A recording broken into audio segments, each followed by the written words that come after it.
who wears the hat of a consul general for Italy here in India in the East. But we are having him here as somebody who, over the years, has become deeply interested in tracing the footsteps of Italians across particularly the eastern part of India and their lives, their contributions. So we are looking forward to a session that is not about colony as such, but about, as Gil has written, the remarkable stories of heroes, healers, charlatans, courtesans, and other foreigners who became Indian. So I think a good point, with your permission, I'm starting with him, is the word Firangi. So we must be the only country in the world, or this region of the world, where we call the British French. So can you talk us through that? Well, the word Firangi is one that, as I've discovered over the years, elicits a wide variety of reactions in Indians. On the one hand, Indians use it a lot, wo Firang hai. On the other hand, when I've used it about myself, I've often heard Sharpen takes a breath and people go, bahut galat shabd hai. It's not surprising, given that the word Firangi in the 19th century came to be a synonym for syphilis. It came to be a synonym for all sorts of negative things. And even now, there's an assumption that many people have that Firangi is largely a derogatory term. But it derives from the word for frank. Arabs heard the term frank during the Crusades and adapted it into Arabic, Ferengi, which migrated and turned to Persia, where it became Farangi, and then once it alighted in the subcontinent, it acquired a variety of afterlives as Firangi in the north, in the south, Parangi. So the word, like what it describes, is a migrant from another part of the world. Okay. So your book starts with an incident where an Italian, Niccolo Manucci, who will feature quite often in this conversation, was suddenly attacked by two Indian robbers, he was around 17 at the time, and they took all he had, and he then made a remarkable discovery about these two robbers. So if you can talk us through that story, and then I'll ask Gianluca about how the Italians see Niccolo Manucci. So this was on the road between Agra and Delhi in the 1650s. Manucci was this young Venetian, recently masterless because his master, an Englishman, had just died. And he was accosted by two dacoits who, as Malavika said, took everything of his. He discovered, as they were looting him, that these two Indian dacoits were in fact Englishmen in the service of the Mughal. These two characters have haunted me for years. How on earth did they get there? And was this typical? If they were wearing Indian clothes and speaking Indian languages, how much had they become Indian? And the more I began to excavate the archives, and the archives contain very, very scant traces, by the way, of Firangi lives in India before the machinery of colonialism took over. But it became apparent that this was, in fact, quite widespread. Large numbers of people from Europe and other parts of the world had migrated to India, usually in search of better lives. But they came not with utopian hopes, thinking that India would somehow deliver or save them. These people were often persecuted because of their religious beliefs, even because of their sexual identities. And they often came from the poorest segments of European society. They were often rather shady characters, or as that line in the Salman Khan film has it, character dealer. These were very dealer types. Many of them were illiterate. Many of them really, I mean, it's impossible to try and imagine, let alone recreate, the kinds of lives that they had in India. Many of them lived in absolutely grinding poverty. But it's important to recover these stories because it just disrupts a little bit the kind of standard narrative, and I'd say a rather lazy narrative, that anyone who came from Europe was a colonist, or that anyone who came from Europe was a rich person looking to get richer. There was such a thing as a subaltern European.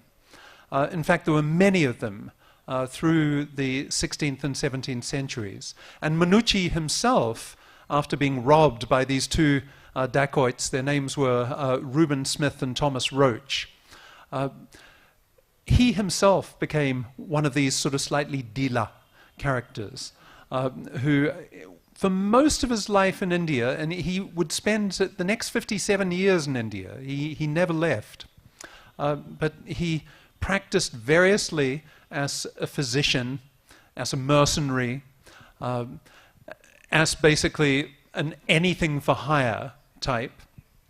In the process, he learned a wide variety of languages, ranging from Persian and Hindi to, we imagine, some Tamil. And he acquired a modicum of success later in life, once he was living in the south, near Madras. But for much of his life, he was grindingly poor. And this was the experience of so many of these poor, in both senses of the word, poor Firangs who washed up on India's shores. Okay, so this is what brings Manucci into Gill's book.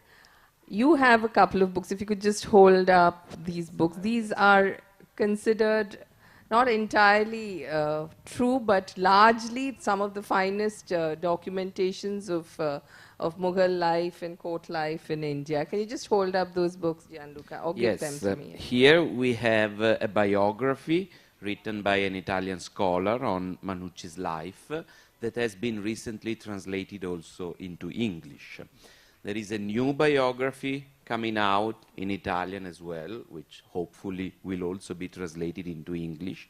And then I came across this, one of the anthologies of the Storia del Mogol, which is the first-hand, if you want to show it.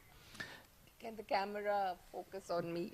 This is, of course, is in Italian, but because apparently Manucci became old with some eyes problems, so instead of writing himself, he used to dictate, and according to the language spoken by the scribe, he dictated a little bit in Italian, a little bit in Portuguese or in French. So that makes it also complicated for the reader today to... But I can see a growing interest in his figure, from historians, of course, because everything said and done, this is one of the most comprehensive, if you want, first-hand testimonies of life in the Mughal court, and also by the art historians, because he collects also miniatures and other forms of art, which had been important in the past years. But Manucci was not, of course, the first Italian coming to India. We, being Italy, we don't have a colonial past to be forgiven for, so we never came with an idea of exploitation. In the course of the years, we sent a lot of people from doing bakery to hairdressers to artists of various kind. So, but I think Manucci is important because he spent basically his whole life. He came here as a minor, more or less, and he died here, and he never went back to Italy. And in this edition, there is a very interesting preface by one of the most famous Orientalists, Professor Tucci, who also came to India, and he lectured for 1 year in Shantiniketan in 25-26. and he's considered one of the most famous Orientalists, not only in Italy, but, or at least for that time. And he says that we have to approach Manucci's writings, starting from his, if you want, psychology or character. The common theme of his life is this sense of agitation and unrest. He tries to do everything, but he never really settles into anything. He does a little bit of military, then he moves into medicine without being a doctor and without having ever studied medicine in a proper way. Then he becomes a diplomat, not the most difficult thing to do. Then he tries this and that, and also from a personal point of view, he came to the idea of finding a wife and getting married only at a quite late stage of his life. I think it's never too late to get married, it's always too early, but apart from this, for the most of his life he was here alone, and so this sense of agitation is reflected also, I think, in the way he writes and in the way this work has been put together. So basically you're saying he was one of the first Jugaadu people we have documented. Jugaad is a word where you're a bit of everything and you can fix anything up. You've come across it surely.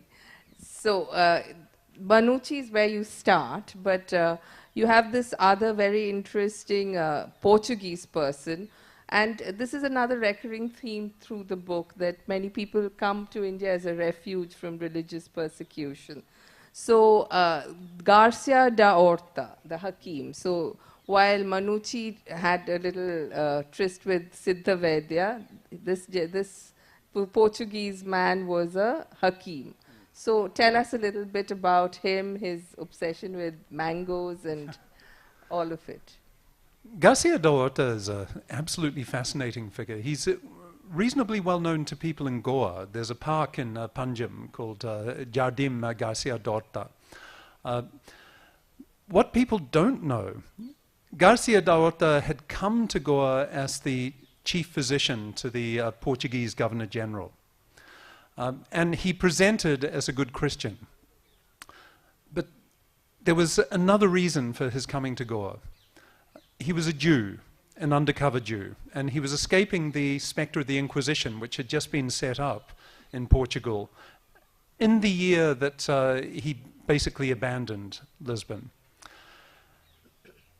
For about 15, 20 years, he managed to get away with the pretense that he was a loyal Christian patriot. But eventually the Inquisition was set up in Portugal, and Garcia da Horta had to flee again. Like many Jews, he spoke, many Jews from the Iberian Peninsula, he spoke not only Portuguese and Spanish, but also Arabic. And this proved incredibly useful for him, because he crossed the border from Goa to the Ahmednagar Sultanate, and found work in the court of the Shah there, precisely because he spoke Arabic. And there he interacted with many physicians from various parts of the Arab-speaking world, from Central Asia, from the Middle East. He became extraordinarily interested in the medical philosophy of Ibn Sina, who is known in the West as Avicenna. After a few years, he got news from Goa that perhaps things were okay, he might be forgiven. He came back, still presenting as a Christian, but completely transformed by his experience of thinking in Arabic with these other physicians in the Ahmednagar court. And he buys himself a house in Goa and grows a garden that becomes the envy of all the people visiting from abroad. And in the garden he grows all sorts of plants which he has read about in various treatises indebted to Avicenna's medicine. Plants that have medicinal properties. And he decides to turn himself into a human guinea pig for all of these. And he tries them out on his own body. These plants include, by the way, cannabis. And he tried this out and decided it wasn't for him. The Indian plant that he found most seductive, he couldn't stop trying it out, was the mango. Garcia da Horta was a Jewish Aam Admi who did the typical Indian thing of getting involved in lengthy debates about which mango is the finest mango in the subcontinent. I think we should have a session on that. I'm interrupting, but next time. So anyway, Garcia da Horta died believed to be a Christian, but the next year his sister was summoned to the Inquisition in Goa and convicted and burnt at the stake for being an impenitent Jewess. And Garcia da Horta's remains were dug up out of the cathedral in Goa, burnt and thrown into the Mandavi River. So this just gives you some indication of how some of the people coming from Europe were bringing with them stories, secret stories, that make it very difficult to read them simply as colonists. They were part of larger, extraordinarily complicated intercultural formations. In particular, there were so many Jews, by the way, who migrated to Goa, and many, many more than we have realized until comparatively recently. So many of them melted out of Goa when the Inquisition was set up there and found work in various courts through the sultanates in central India. So there's a lot more work to be done on where these Jews ended up and the extent to which they intermarried with Indians or with Jews from the Malabari communities, the Kochi communities. But this is a story in process. So that was Garcia da Horta.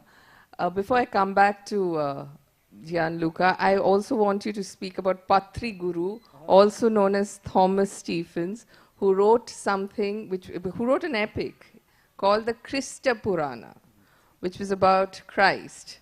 So it's amazing, since it's a lit fest, that all this writing came out of these supposedly dodgy figures. So talk us through the Christa Purana. Patri Guru is one of the most fascinating figures because he wrote some 60 years before John Milton wrote the absolutely canonical Paradise Lost. The first sort of epic history of the Garden of Eden and the fall. Now, Patri Guru had been born in England, Thomas Stephens, and he was born a Catholic at a time when it was very dangerous to be a Catholic. He escaped England when he was just 20 or so, went first to Rome, then to Lisbon. He clearly had itchy feet because within a couple of weeks he was on a boat to India. And in India, he could have settled down and just taken orders as a Jesuit priest. But he did more than that. He went to the border between Goa and what is now Karnataka, a village called Rachol. And there he proceeded to learn both Marathi and Konkani. He became extremely enamored of the poetry of Eknath. And he seems to be enamored not only of the poetry, but also of the vision of Eknath, because Eknath, of course, was an anti-caste crusader. Now, the Christa Purana is, in a way, a Christian epic, like John Milton's, but it's also not, because to read it in its mixture of Konkani and Marathi, there's not much that would tell you that this is a Christian story. Christ is referred to as a Swami, and throughout, what Thomas Stephens, who writes under the pen name of Patri Guru, what he evangelizes for is not Christianity, but something much closer to home, the Nariyal. Because when Thomas Stephens arrived in Goa, he was suffering from that complaint that virtually every Firangi succumbs to, heat exhaustion and dysentery. I can tell from bitter experience this is true. He was given a glass of coconut water to drink, and this completely transformed him. He wrote a letter back to his brother saying, I'm in India. he says next to nothing about India other than the fact that they have this absolutely amazing fruit called the coconut, which is sublime because it does so many things. He writes to his father too, telling him all about the coconut. He was nuts for coconuts. And in his Krista Purana, it should have been called the Nariyal Purana, he talks about the Kalpataru, the tree that grants all wishes. So this comes from Hindu mythology. The Kalpataru in various parts of India is associated with different trees. In Bengal, it's the banyan tree, and I think parts of Bihar, it's the bodhi tree. In Kerala and in Goa, it's the nariyal, the coconut. So he writes all these stanzas praising the power of the coconuts, that you can eat good food, you can get drunk off the coconut, you can use its husk to build rope, build houses, and most important, he says, the leaf of the coconut tree is all you need to write poetry like Eknath, to write the Krista Purana. So his name, Patri Guru, has often been mistranslated as father teacher, as if he was a Jesuit priest. I hear in the Patri a reference to the Patra, the leaf. He was taught by the leaf. So this is a classic case of a Firangi who came to India not to impose his point of view, but who opened up his body to Nariyal and his mind to Eknath, to a variety of languages and cultural traditions that utterly transformed him. And it's that story of transformation that I think is the one that we have forgotten when we think about cross-cultural contact in this period. So Gil's Patri Guru would remind you of someone we spoke about at Calcutta, the Italian Brahmin who used to roam around the southern parts of India. So can you just tell us about him? Yes, Roberto De Nobili was a Jesuit priest who operated in the southern part of India, and I think his contribution is important also for a general dispute which scholars tend to consider a bit abstruse or tedious, which is called the dispute of the Malabar rites, which is strictly linked with what Matteo Ricci was doing in China, and which is called the dispute of the Chinese rites. What does it mean? It means these people, the nobili in India and Matteo Ricci in China, tried to adapt, to accommodate some local customs into the conversion to Christianity. Was this acceptable? Was this unacceptable? It created a lot of fuss, also because, you know, for instance, in India you had the Jesuit, but you also had the Capuchins, and they had a totally different approach. And the Vatican, the Holy See, the Pope, felt that it was time to send an envoy to India to try to understand what was happening. For instance, the nobili went to such an extent as to arrange the seats in a church according to the caste, which is something which is not really tuned with the Christian idea that we are all the same sons of the same God. So the starting point was, as Jesuits, we are here in India, but we can only cater to the outcast, the Dalit. We would like to convert also the Brahmins. But in order to attract these higher strata of societies, he thought he had to allow them to continue. For instance, they were still wearing their thread, but instead of one, it became 3, as a reference to the Holy Trinity, or they were allowed to use coconut in the rites for opening a church, inaugurating some holy places. So it became a big controversy. First, the envoy of the Pope said it was not admissible. Then another Pope said it was. But the caveat was that this should be considered as not a religious science, but more, if you want, anthropological or societal ways of expression. And in that case, they could be accommodated, this is the word that is used also in Latin, into these new Christian brothers and sisters.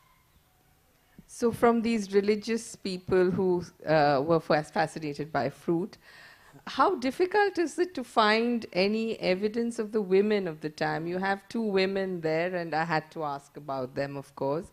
But those I can sense were the stories you had to really work hard on, and there is very little evidence or proof of where exactly they came from. So tell us a little about the two Julianas. So I was very invested in finding out whether there were women Firangis who came to the subcontinent. And it does seem that certainly overwhelmingly the travelers who came from Europe were male.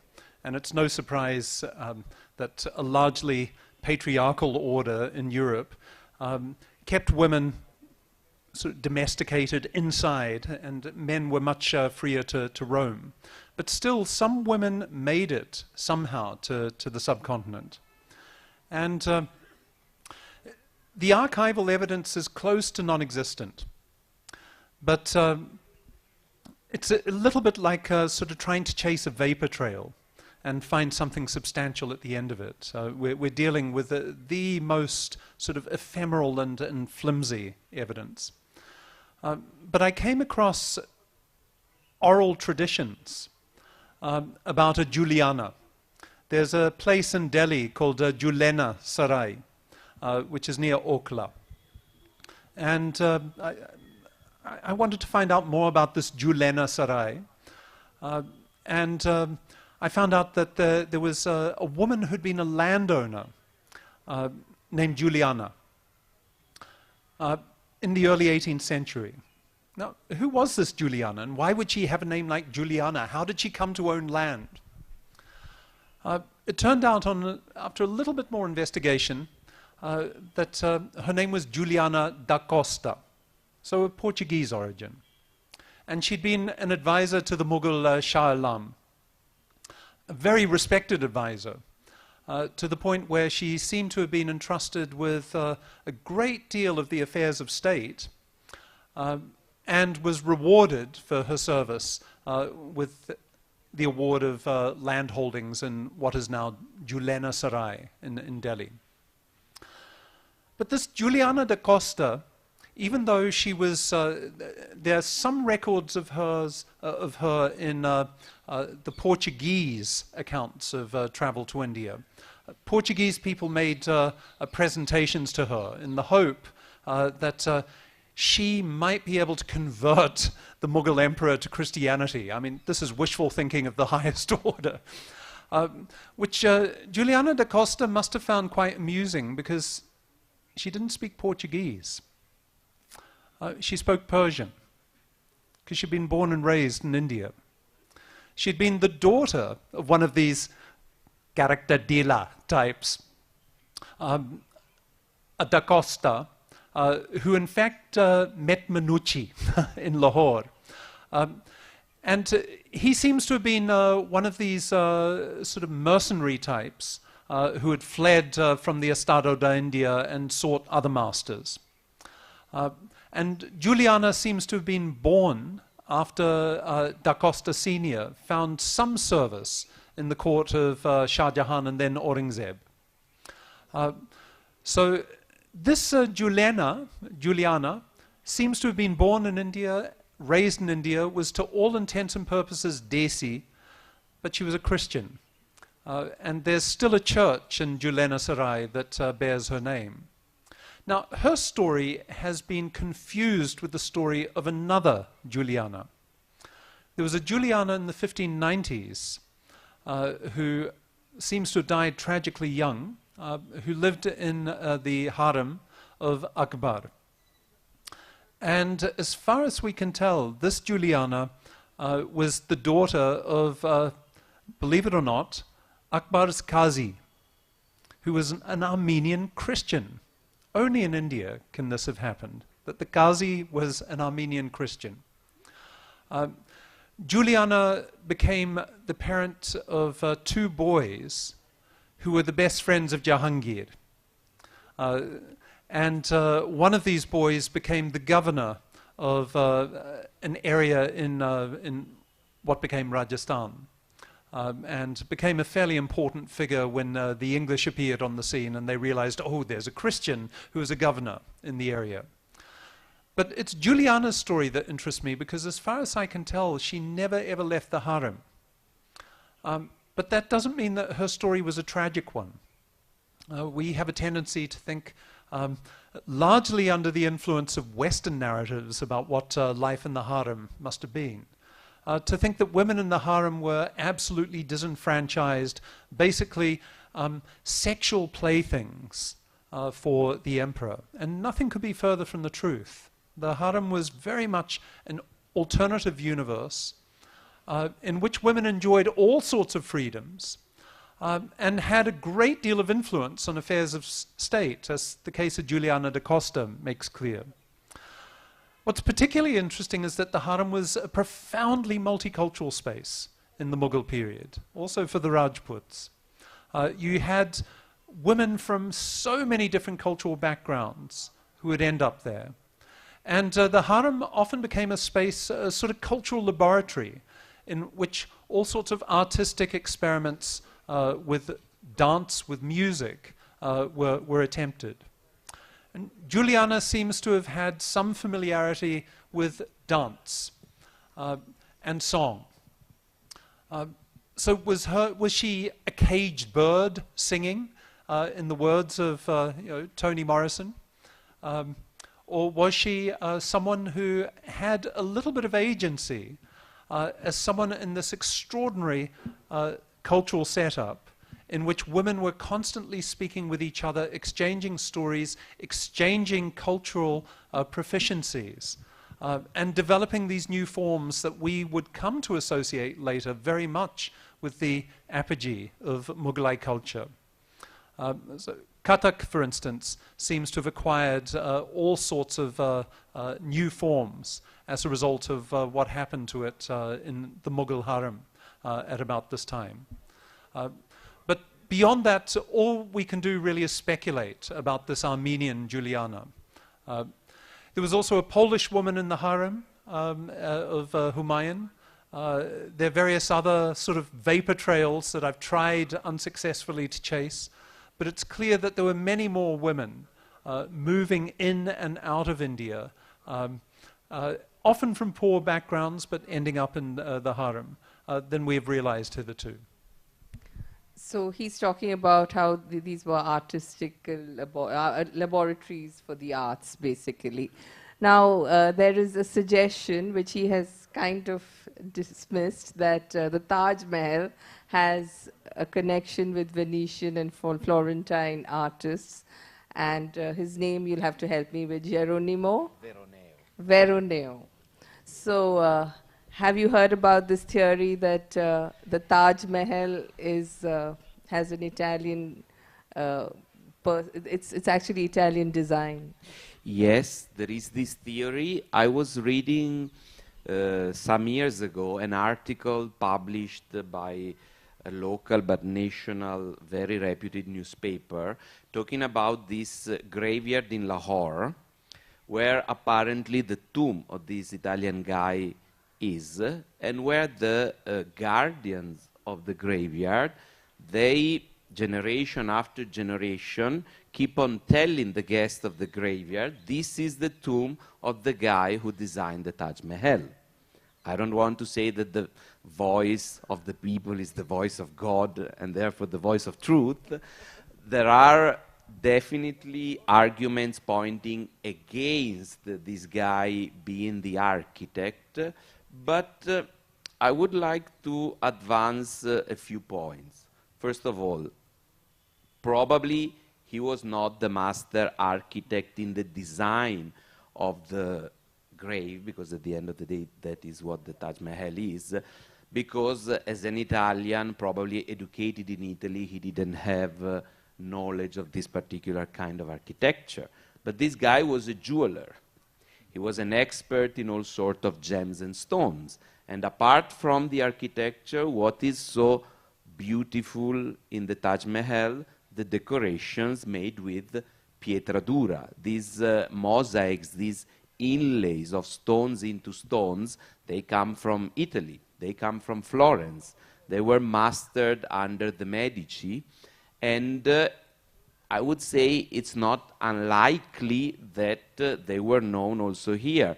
If we think, for instance, of another Jesuit priest, Rodolfo Acquaviva, he was at the court of Akbar for 3 years, 1580, 1583, and because of course the Sultan the emperor liked to have different religious leaders from different parts of the world, but it's well known that he also brought some examples of Italian arts, like some portraits of the Virgin Mary, and also other Jesuits throughout their travels in India. They were a sort of ambassador of Italian art, if you want, because they made Italian art known also to the rulers at that time. So I would not rule out that somehow they came to know about this particular form of art, they came to know that it was mastered in Italy, and maybe this guy was called to advise maybe on how to do the inlays. Then of course he had a problem with the Moguls. He was chased out, and maybe there was a sort of damnatio memoriae. Since he fell off the grace of the emperor, he may have been cancelled from all sort of records. This is a reconstruction that is not historically based, but can be likely. Yeah. Yes. So we're running a little short of time, but there's another fascinating person in the book called Augustin Hunarmand. So he used to work with fake gems and jewelry, and he was very good with the real stuff as well. So he too was much valued in the Mughal court. So before I throw it open to the audience, the one thing that is fascinating is between chapters, it's about you becoming Indian and about the process of becoming Indian. So you've been in India for? About 12 years now. 12 years. You're not too far behind. He's been in South Asia for? Well, South Asia, 9.5. Okay, so so I'm going to ask you, how do you think you have become Indian? You've become Kafi Indian. Kya kare yaar? So I've got chapters on becoming Indian. I want to stress that one cannot fully become Indian. I think even Indians find it hard to become fully Indian. We will when we know what it means. But it's an ongoing sort of struggle. But at the same time, as my story about Patri Guru makes clear, once you find yourself in a new space, a new environment, a new ecology, your body starts taking in elements that transform it. And I'm not just talking about the physical details, the arm, the nariyal, but we are mimetic creatures. And when we find ourselves in new language environments, in new cultural environments, it's impossible not to take on board some of the elements. So almost unconsciously, I've found that over time my head has started waggling when I'm talking to people. My Hindi, as some of my friends here will attest, is execrable. I mean, I've got better over the years, but my mouth stubbornly refuses to adjust to some of the challenges that Hindi demands of me. So it's still hard for me to hear the difference between duh and duh and duh and duh. But I think the way in which I've most become Indian is that I've had to give up on a peculiarly New Zealand fantasy that when I speak, I can speak without being interrupted.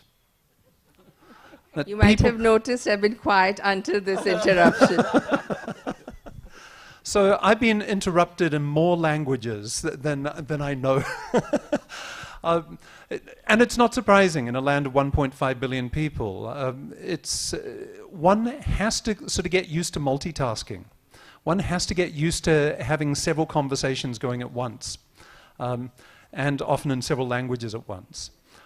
This is one of the things that I love actually about the Hindi that I hear in Delhi. The Hindi I was taught was this absolutely ridiculous, impossible Hindi that no one has ever spoken, not even Doordarshan. And it was so Sanskritized. When I first tried it out, I was visiting a campus in the Delhi University North Campus, and I was looking for the library. I asked a passerby, "Mere mitra, kripiya, pustakalai kahan hai?" He said, "Eh? Aap kahan se aate hain? Jhallat tum." So I learned very quickly that I had to let go of the Hindi I'd been taught and acquire a new language that swerved between different languages, between Hindi, Urdu, Punjabi, English, whatever's in the mix. And I love hearing from my students their various coinages which cross languages. I think it's the art of swerving in particular that I've come to appreciate, not necessarily on the roads, which is often dangerous, but just in conversation. The fact that Indians are used to starting a thought in one language, going into another one, and often finishing it in a third. I find that absolutely exhilarating, and I found over time it's hard not to repeat it. Na?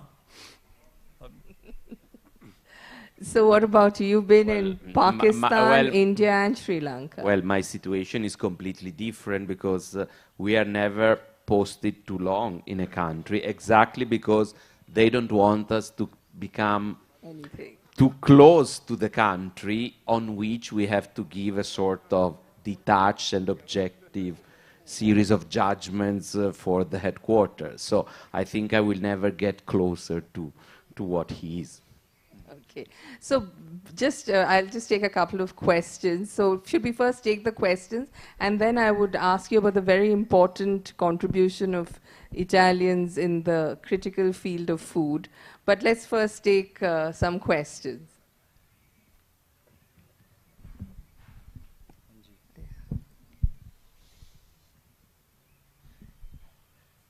Thank you. First of all, respect to Malavika ma'am, I am Dr. Neeraj. Jonathan sir, first of all, it's a big congratulations to you, because it is not with you only, it is with all of us in this world that we often talk loud about our achievements and we overshadow other people. It is between the communities, in between the genders, in between the population, everywhere. But from 1998 to 2018, the Masala Shakespeare, your last novel, you have always presented a democratic picture of what a world population should be. So my question is that, because being a writer, it is very difficult. I am also a writer. So it's very difficult to be a writer, because at some point, the discouragements are so high that even you don't like to read your book. So what is your opinion about that? That is my thing. Shukriya. Thank you. It's a very kind question. Thank you. So let me go back to an example of an Italian. So someone named Pietro della Valle came to India in the 1620s. And he produced a travel narrative about India that is actually very different from what most travel narratives written by Europeans is like. It's pretty much universally regarded as sort of one of the best ethnographic pieces in the early 17th century by a foreign visitor to India. And I think a lot of this has to do with what Gianluca was speaking about, that Italians didn't come as colonists. So they didn't have clandestine desires or explicit desires to control and take over. the way that English travel writers often did. But I find reading his travel narrative now quite moving. He talks about communities that he saw largely in the west coast of India, where he traveled, near Surat and Cambay, as it was called then. And one thing absolutely fascinates him. He says that India is a country where Musulman and Gentile live together, and his words are, in English translation, they live together mixed and peacefully.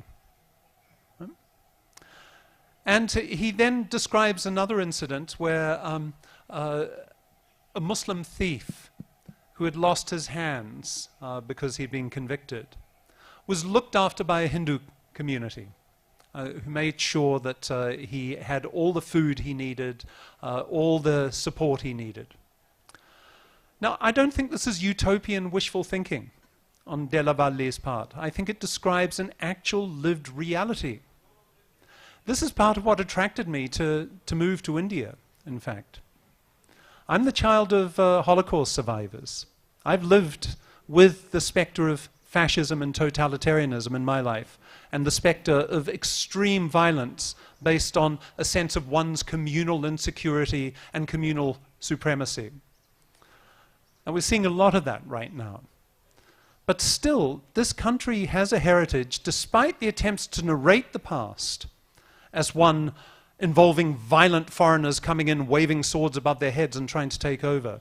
This country still has an extraordinary history of conversation across communities, which makes me think that we need to start imagining identity very differently. Instead of thinking of identity as something that comes simply from the people I'm descended from, the community I'm descended from, what if identity is just as much about my neighbors as about my genetic relatives or my caste relatives? You glimpse that in Pietro della Valle's travel narrative. So I find turning to the past in order to dig up these alternative stories that are very different from the stories that have become the truth with a capital T in the present is an endless source of inspiration. And I would say to the people who cling to these capital T truth stories, please read a book, dig deeper. Don't be content with what you think you already know. The world is full of surprises that can inspire us. And India is so full of surprises that continue to inspire me. But we need to hang on to that inspiration even more at a time when that legacy is very much under threat. Wonderful. That was a really great way to sign off. But on a slightly less serious note, I would still ask Gianluca about the bakery. Yes, we moved to one of the obsessions of this Slightly part out of of India. time, so yes. So I will just throw a few names. We have Federico Peliti, who moved from Turin to Kolkata, because at that time it was, of course, the capital of the empire. And with all the due respect, Lord Mayo, appointed as the Viceroy of India, being British, maybe he needed some sort of better food preparation, so he called for a competition. It was won by this Italian gentleman as a bakery, first of all, but then he took over, of course. Unfortunately, after a few years, Lord Mayo died. He was killed in the Andaman Islands. So this Italian guy found himself alone, far away, without anybody, without his employer. So he decided, with this very appreciated Italian touch of self-assurance, to open his own business, which became one of the most important restaurants, and he introduced concepts such as fine dining, 1 century before COVID, home delivery, home catering, and the hope is that somehow we will manage to revive his presence in Kolkata. A little bit more recent, there is Firpo, what you guys call Firpo, but it's Firpo. And he became very famous because at a certain point he produced bread for the whole of the Bay of Bengal, from Burma to West Bengal to now Bangladesh. And this is slightly later. So in Kolkata, we still have some people who remember being at Firpo for also their entertainment. There were dancing, music. But also outside of Kolkata, in Darjeeling, Glenaries, the most famous probably eatery, was again from a family Volo from Naples. In Shillong, Guidetti is considered to be the equivalent of these guys of Kolkata in the confectionery industries in Meghalaya and in the northeast. So we have plenty. So I think that's a nice, sweet note to end on. But thank you, gentlemen. It's wonderful to hear about a world. We have this arrogance that the global village just started existing when we came to be. But to know that there was this travel, there was this assimilation, there was this acceptance of different cultures so many centuries back was truly a heartwarming, it was a heartwarming read in your book. And all our conversations with Gianluca always ends up with Peliti and his dreams of recreating those fine dining experiences. So do catch the book. It's in the bookstore behind us. Thank you very much, and thank you for listening.